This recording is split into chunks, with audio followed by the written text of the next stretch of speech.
PNS di Sekretariat DPR Kasimelu sebagai tersangka. Ketiganya yakni A selaku pengguna anggaran, MEP pejabat pengelola keuangan, dan R bendahara pengeluaran.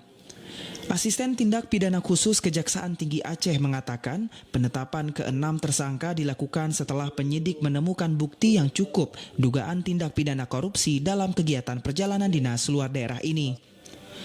Tak hanya pertanggungjawaban fiktif, penyidik juga menemukan adanya markup pada bukti tiket pesawat dan penginapan hotel.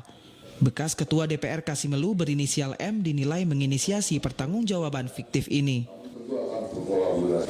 Jadi kegiatan perjalanan dinas luar daerah tahun 2019 dilaksanakan, namun bukti pertanggungjawaban kegiatan perjalanan dinas tersebut berdasarkan tiket pesawat, bil hotel fiktif, dan markup tiket pesawat, serta bil hotel fiktif yang diinisiasi oleh tersangka M sebagai kapasitasnya Ketua DPRK 2014-2019. Raharjo menambahkan, ke-6 tersangka dikenakan pasal 2 junto pasal 3 Undang-Undang Tipikor junto pasal 55 ayat 1 ke 1 KUHP.